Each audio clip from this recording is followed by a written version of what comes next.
Sa ating bida ka, isa na namang world-class Pinoy choir ang nagdala ng karangalan po sa Pilipinas sa katatapos na Franz Schubert Music Festival na ginanap po sa Austria. Mula po Vienna, ibida mo yan, Hector Pascua.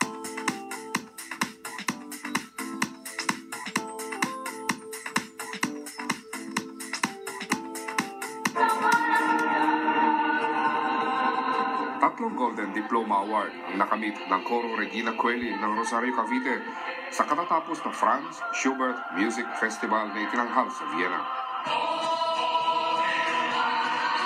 Sa 19 na bansa na sumali sa kompetisyon, nakuha ng choir ang kampyonato at Gold Diploma sa Mixed Choir at Gold Diploma sa Sacred Song. Kaya naman, umaapaw sa tuwa ang direktor at conductor ng choral group. Nanalo po ang Coro Regina Coeli from Rosario, Cavite. Ayun po ay masaya kaming uwi sa Pilipinas, uwi baon ang karangalan ng aming tinanggap mula sa kompetisyon ito. Para po sa Pilipinas. Para sa Pilipinas. Para sa Pilipinas! Nagpalabas din ang grupo sa mga Pilipino at Austrian audience.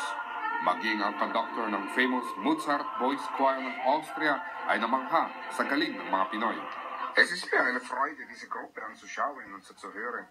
Sie sind fantastisch. Ich bin davon überzeugt, dass sie noch weitere erfolgreiche Auftritte erleben werden. Hindi rin maitago ang pagkamangha at pagmamalaki ng mga kababayan dito sa husay nila sa pagkanta. Nung kinanta nila yung paru-parong bukid, naalala ko ang kabataan ko at napakagandang pakiramdam lang na parang umuwi ako sa sarili kong bayan habang nakaupo ako sa simbahan at nakikinig lang. The best talaga. Basta galing sa Philippines, the best.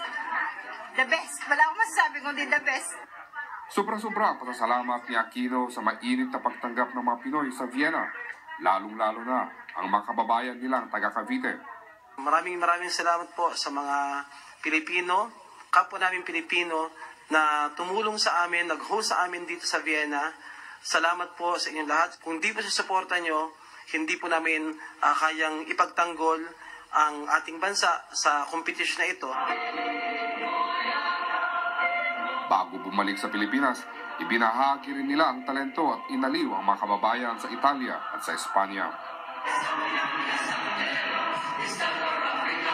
Hector Pascua, ABS-CBN News, Austria.